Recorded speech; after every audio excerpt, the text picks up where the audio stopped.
The Indiana Fever. The Indiana Fever, America's team. 41 of 44 games will be on national TV. Now, this is a little bit of a blow to the international fans because they aren't gonna. I mean, they'll be able to watch them on League Pass, but they won't be able to watch them live. And yes, a lot of fans internationally actually get up and watch these games at all hours of the night, which is absolutely insane. But one of the things I want to talk about is I'm hoping you'll have a little fun with me as we get into the reaction to this number. And by the way, there are other teams that are playing a lot of games, and obviously the 41 or the 44 for the Fever, they will be playing other teams, right? They play other teams every game, so those teams get exposure when they play the Indiana Fever. But whereas but people are not liking this. Yeah, yes, it's the ism again. It's the ism again. Please don't say crap to me about viewership and one player bringing eyes to the W, especially when it's systematically designed that way. I don't know what that means.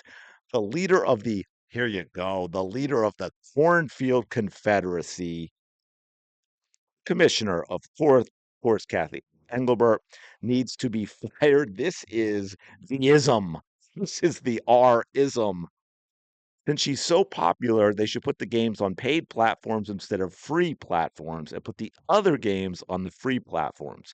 That part, it will show how popular she is. Are they willing to pay to see her? F no, but we got to pay to see our face. Are they willing to? Did we not catch the attendance numbers last year for Indiana Fever games? Did we not just talk about all these other teams moving to big arenas for Indiana Fever games? People were flying to Indiana, flying other places to watch the Indiana Fever, spending far, far more than they would have to spend for what League Pass is what, 12.99 a month or something like that. And I think $34 if you pay for the year. And he, they don't understand how anything works. Their brains are broken. Their brains are broken. Again, the Fever play 41 games. They're playing the other teams in those 41 games. Those teams will get exposed multiple times. Maybe there's one or two teams that might only get one since there's a whopping 3 games not on the national TV. They will get exposed multiple times to the biggest possible audiences by the Indiana Fever being on national television. And that is, yes, how you grow the league, although a lot of people don't seem to realize that that is how they works. Right here, someone said, yes, this is how marketing and league growth works. This is how collateral for CBA negotiations work. This is response to and we'll get to this one a little further too. So the Indiana Fever will have more nationally televised games this season than the last two WNBA champions. Got it. Yes. Why? Because they are far, far more popular and they will bring in viewers. I get that the mentality of the W has been they don't need any of this because the NBA gives them money. But now with a new media rights deal, they want to get their money back and then some. They did not pay $2.2 billion dollars over 11 years to just give that money away. That is not how it works. And so they want the games that are going to get the maximum amount of viewers. It's really, really simple. It is basic supply and demand economics and they don't seem to be able to grasp it. This is a serious indictment of the current American public education system, folks, when grown adults do not understand the simple, basic concepts as to why the Fever are getting all these games. Now, if I can pump this up for you a little bit, just in case you can't quite see it, most watched games, WNBA games since 2001, all the red ones They're all Caitlin Clark games. They're all Indiana Fever games.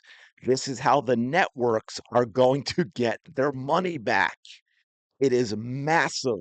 The numbers are massive for Caitlin Clark, not anyone else. And again, most people say, well, we got to get exposure for the other players to grow the league. Okay, first of all, they did have that for 20, 25, 28 years, and they're going to get it here. Every game you see here with Caitlin Clark, they played another team.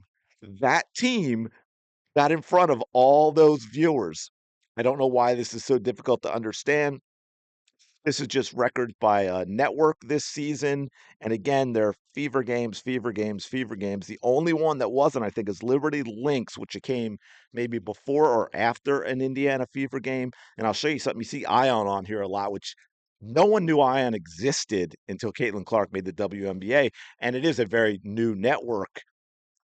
Well, wait till you see some of the numbers I'm going to show. And this is just more of the same, right? These are all the viewership numbers, but I want to get back to some of the absolute wild responses. But this was funny too. I had to bring this in. It's her fans, not her, but mad about that 41. Yeah, they're all incredibly upset. No lie detected. Talk about somebody who's going to get a lot of heat for liking Caitlin Clark. But yeah, so let Angel Reese have 41 of 44 games nationally televised, and they all would have been happy celebrating. But since it's Caitlin Clark, they're mad at everybody. These people are what's wrong with the WNBA.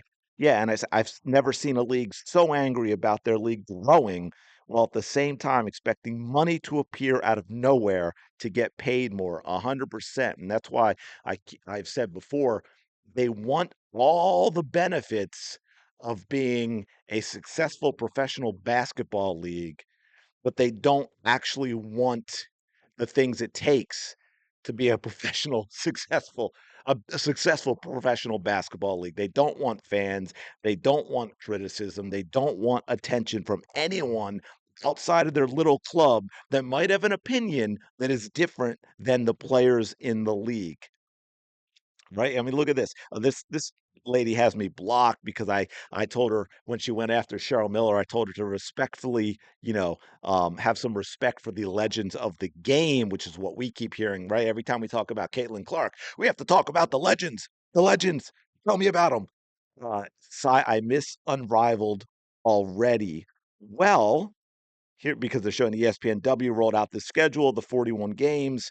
Of course, the opener is Liberty Aces and then Angel Reese, Caitlin Clark. They're still trying to make that a thing. I miss Unrivaled already. Really? You do you? Again, goes back to the fact that it's not about basketball for them because they didn't watch Unrivaled. The ratings attest to that. Sub 200,000 per game is the average. That is abysmal.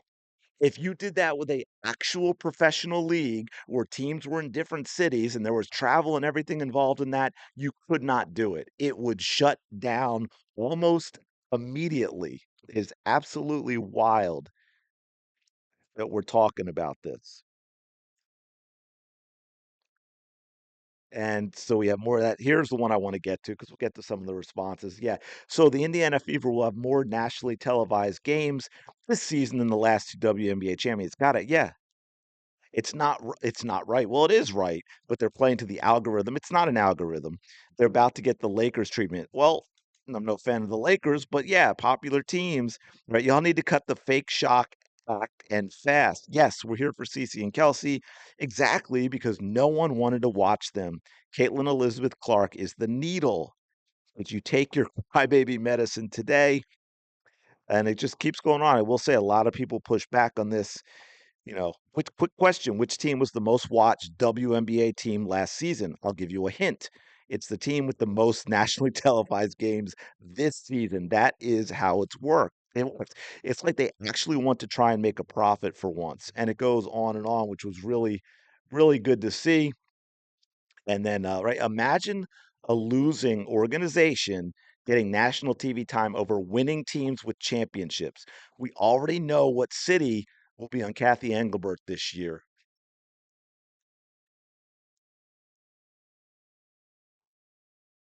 excuse me, they don't even hide the cheating before it happens anymore. What cheating? Putting the most popular team by far in the league on the most nationally televised games? See, again, and they say they don't hate her, right? They just hate the fans. Well, they sure seem to be complaining a lot about her being in all these nationally televised games. Has anyone else noticed that? Mhm. Here you go with Ian. This is wild. No one, and then CC from the logo says, but Unrivaled had laughing emoji. Yeah, exactly. I just told you, sub 200,000 per game was the average. Was the average. I think it was like 160, 170, one, maybe even 180 was the average. And there were a lot of games lower than that. Ion, folks. Ion, that channel none of us knew existed, and I think is only a few years old.